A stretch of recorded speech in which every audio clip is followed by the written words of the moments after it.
नमस्ते प्यारे बच्चों, आज हम लाए हैं कक्षा 5 की पुस्तक का पहला पाठ जिसका नाम है हम भारत के भरत। तो आइए और आप मेरे साथ इसका वाचन शुरू कीजिए। उससे पहले आप अपनी पुस्तक का पाठ भी खोल लीजिए और मेरे साथ पढ़ना शुरू कीजिए। हम भारत के भरत खेलते शेरों की संतान से, कोई देश नहीं दुनिया में बढ़कर हिंदुस्तान से। इस मिट्टी में पैदा होना बड़े गर्व की बात है, साहस और वीरता अपने पुरखों की सौगात है, पुरखों की सौगात है। तो देखिए बच्चों, हम भारत के भरत खेलते। यहाँ पर जो भरत है वो महाभारत काल के राजा दुष्यंत के पुत्र भरत हैं। वो शुरू से ही यानी बचपन से ही बड़े बड़े शेर तो बहुत जंगली जानवर होता है ना, डरावना, उनके बच्चों के साथ खेलता था। तो उसी प्रकार के बच्चे हमारे भारत देश में होते हैं जो बचपन से ही बड़े साहसी और वीर होते हैं। कोई देश नहीं दुनिया में बढ़कर हिंदुस्तान से। पूरी दुनिया में हमारे देश से बढ़कर कोई देश नहीं है। हिंदुस्तान, हमारा भारत सारी दुनिया में सर्वश्रेष्ठ देश माना गया है। इस मिट्टी में पैदा होना बड़े गर्व की बात है। इस भारत की मिट्टी यानी भारत की भूमि पर जन्म लेना हमारे लिए बड़े गर्व मतलब अभिमान और या गौरव की बात है। साहस और वीरता, साहस और वीरता जैसे गुण हमें अपने पुरखों की सौगात है। पुरखों मतलब पूर्वजों या बड़े बुजुर्गों से, सौगात मतलब भेंट या उपहार में प्राप्त हुए हैं। तो ये हो गया हमारा पहला पद्यांश। अब हम चलते हैं दूसरे पद्यांश की ओर, जिसको हम वाचन भी करेंगे और उसका अर्थ भी हम समझेंगे। अगला पद्यांश देखिए आप। बड़ी बड़ी ज्वालाओं से कम नहीं यहाँ चिंगारियाँ, कांटे पहले फूल बाद में देती है फुलवारियाँ।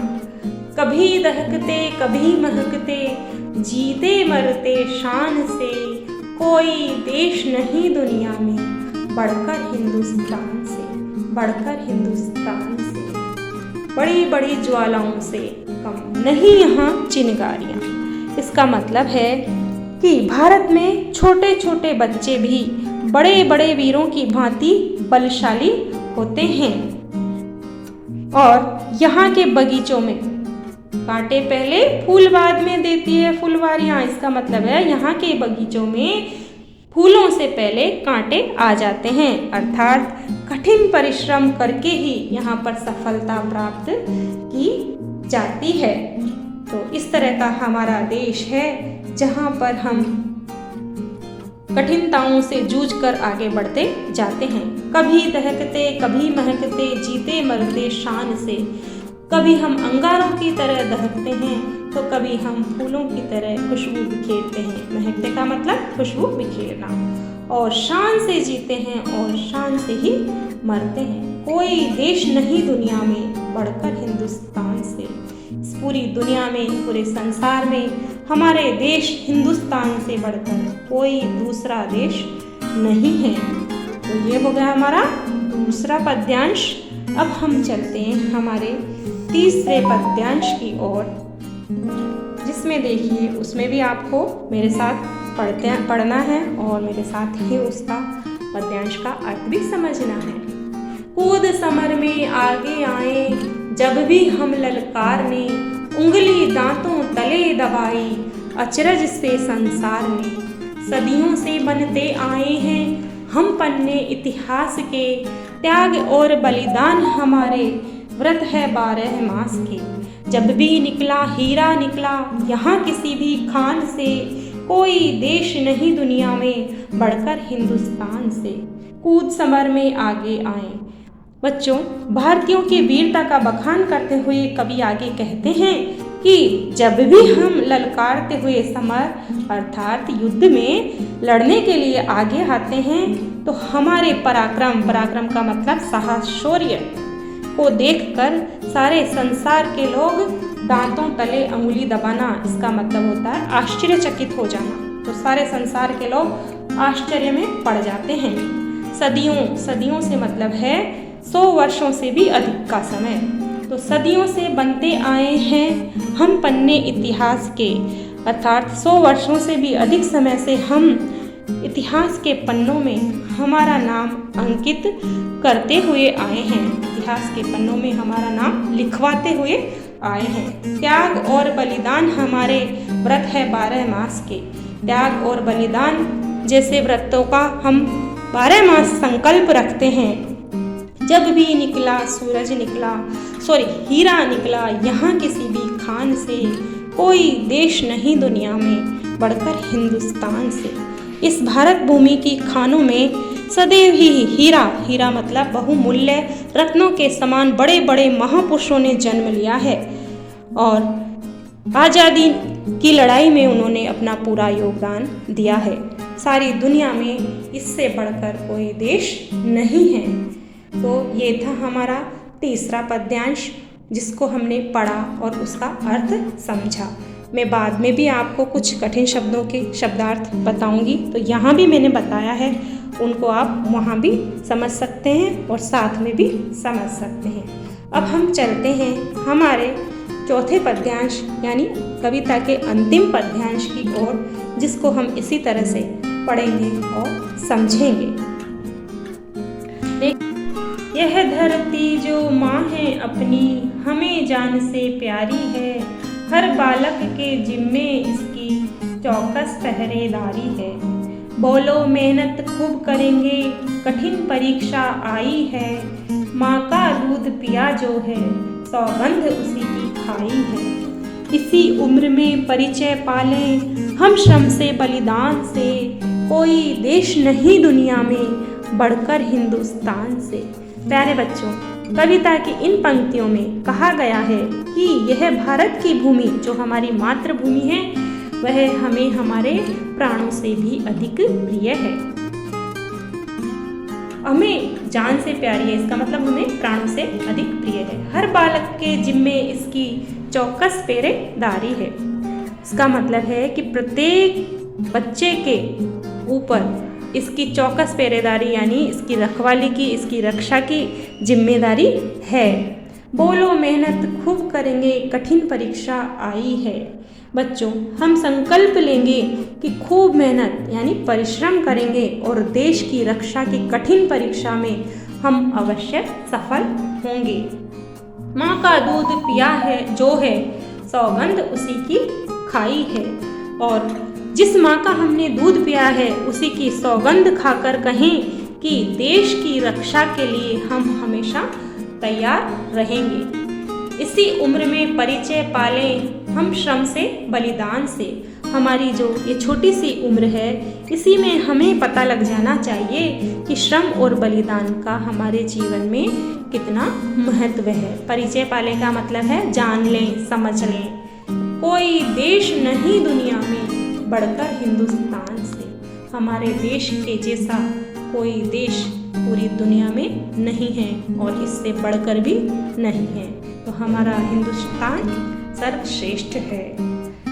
आगे चलिए हम चलते हैं अब इस पाठ में आए हुए प्रश्न उत्तरों की ओर। तो वो आपका अभ्यास कार्य है, उसको खोल लीजिए। उससे पहले हम कुछ बात शब्दार्थ के ऊपर भी करेंगे। जो कठिन शब्द आए हैं वो मैं पहले बता चुकी हूँ, लेकिन फिर बाद में कुछ कठिन शब्द दोबारा से बता देती हूँ ताकि आपको अच्छे से याद हो जाए। पहला कठिन शब्द है संतान, इसका मतलब है औलाद या संतति। दूसरा है सौगात, इसका अर्थ है भेंट या उपहार। पुरखों, इसका मतलब है पूर्वजों, बड़े बुजुर्गों, हमारे से पहले वाले, जन्म लेने वाले। दहकना, दुखी होना। तपना, धधकना, इसका 3 अर्थ दिए गए हैं इसके। समर, समर का मतलब होता है युद्ध। अचरज, अचरज का मतलब होता है आश्चर्य। व्रत, व्रत कहते हैं संकल्प, नियम या उपवास। इसके भी 3 अर्थ दिए गए हैं। चौकस पहरेदारी, इसका अर्थ होता है सावधानी के साथ रखवाली करना, रक्षा करना, पहरा देना। ये होती है चौकस पहरेदारी। अब हम चलते हैं प्रश्नोत्तर की ओर। पहले है हमारे लिए उच्चारण के लिए कुछ अलग शब्द आए हैं जिनको हमने पहली बार पढ़ा है, तो उनको कैसे पढ़ते हैं तो मेरे साथ उच्चारित कीजिए अपने शब्दों को और उनको पढ़ना सीखिए। व्रत, पुरखों, ज्वालाओं, श्रम, हिंदुस्तान, सौगंध और चिनगारियाँ। फिर है सोचे और बताएं। ये एक एक शब्द के उत्तर है इन प्रश्नों के। भरत किससे खेलते थे? भरत किससे खेलते थे? शेरों की संतान से। दूसरा प्रश्न है पुरखों की सौगात क्या है? पुरखों की सौगात क्या है? वीरता और साहस। हमें जान से प्यारी क्या है? हमारी भारत भूमि हमें जान से प्यारी है। अब देखिए आगे है सही उत्तर के शब्द का क्रमाक्षर छांटकर कोष्ठक में लिखें। इसमें पहला है सौगात का अर्थ है। सौगात का अर्थ है इसमें उपहार। अगला प्रश्न है एक वर्ष में महीनों की संख्या होती है। ये तो आप सब जानते ही होंगे। इसमें भी है 12 है। फिर देखिए आगे इस कविता में से वे पंक्तियां छांटकर लिखिए जिनका अर्थ है या आप स्वयं अपनी किताब में से कर लेंगे। ये पंक्तियां आपको मिल जाएगी कविता के अंदर। तीसरा प्रश्न वो देखिए हमारे लिए सबसे अधिक गर्व की क्या बात है? तो इसका उत्तर होगा भारत भूमि पर जन्म लेना हमारे लिए गर्व की बात है। अगला प्रश्न है फुलवारियों से हमें क्या क्या मिलता है? तो पाठ के अनुसार फुलवारियों से हमें कांटे और फूल मिलते हैं। पांचवा प्रश्न है कविता में हमारे कौन से व्रतों की बात कही गई है? तो कविता में हमारे त्याग और बलिदान के व्रतों की बात कही गई है। बालकों की क्या जिम्मेदारी है? मातृभूमि की चौकस के साथ पहरेदारी करने की जिम्मेदारी है। अंतिम प्रश्न है इतिहास के पन्नों में लिखी हुई बातें कौन सी है? तो हमारी वीरता और शौर्य की गाथाएं इतिहास के पन्नों में लिखी हुई बातें हैं। तो ये थे हमारे प्रश्न उत्तर। अब हम चलते हैं भाषा की बात की ओर। भाषा की बात में कुछ व्याकरण से संबंधित बातें आती है। ये तो आप जानते ही होंगे, पिछली कक्षाओं में भी हमने इस तरह की बातों को पढ़ा है। तो पहला प्रश्न है इसमें बोलकर अंतर कराएं। तो यहाँ हमें अनुस्वार और चंद्र बिंदु का अंतर निम्न शब्दों में करना है। हंस और हंस, हंस में अनुस्वार है और हंस में चंद्र बिंदु। इसी तरह चांद में अनुस्वार है और चांद में चंद्र बिंदु है और चंदा में अनुस्वार। अगला है अंगना और आंगन, पूंछ और पुंछ, रंग और रंगा। ये आपको समझ में आ गया होगा। अब है नीचे लिखे शब्दों को एक वचन में लिखिए।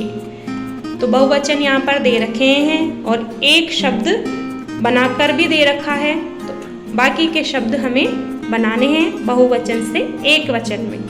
तो चिनगारियाँ, इसका एक वचन होगा चिनगारी। फुलवारियाँ, इसका एक वचन होगा फुलवारी। सवारियाँ, सवारियाँ का सवारी। क्यारियाँ, क्यारियाँ का क्यारी। बिवाइयाँ, बिवाइयाँ का बिवाई। दवाइयाँ, दवाइयाँ का दवाई। ये जरूर ध्यान रखना है कि जब हम बहुवचन को एक वचन में बदल रहे हैं तो एक वचन में जो मात्रा है वो बड़ी ई की हो जाएगी छोटी ई से। छोटी ई की मात्रा है बहुवचन में और एक वचन में कौन सी हो जाएगी, बड़ी ई की। तो इसी तरह से मिठाइयाँ मिठाई, तैयारियाँ तैयारी, सलाइयाँ सलाई, चटाइयाँ चटाई। अब है नीचे दिए गए शब्दों में से पुल्लिंग व स्त्रीलिंग शब्द छांटकर लिखें। तो पहले हम नीचे की लाइन पे जाएंगे कि स्त्रीलिंग और पुल्लिंग क्या होते हैं। जो शब्द स्त्री या पुरुष जाति का बोध कराते हैं वे लिंग कहलाते हैं। लिंग दो प्रकार के होते हैं, स्त्रीलिंग और पुल्लिंग। तो स्त्री जाति वाले शब्द इसमें कौन कौन से हैं? पहला है मिट्टी, तो मिट्टी स्त्रीलिंग शब्द होता है। दूसरा उंगली, यह भी स्त्रीलिंग शब्द है। तीसरा हीरा, यह पुल्लिंग शब्द है। चौथा बालक, यह भी पुल्लिंग शब्द है। परीक्षा, यह स्त्रीलिंग शब्द है। और अंतिम है दूध, यह पुल्लिंग शब्द है। तो बच्चों, ये हमारा आज पाठ पूरा होता है। आपको अगर इस पाठ में किसी भी तरह की कोई परेशानी आती है तो कमेंट सेक्शन में ज़रूर लिखें। मैं आपके प्रश्नों के उत्तर ज़रूर दूंगी। धन्यवाद। जय हिंद, जय भारत।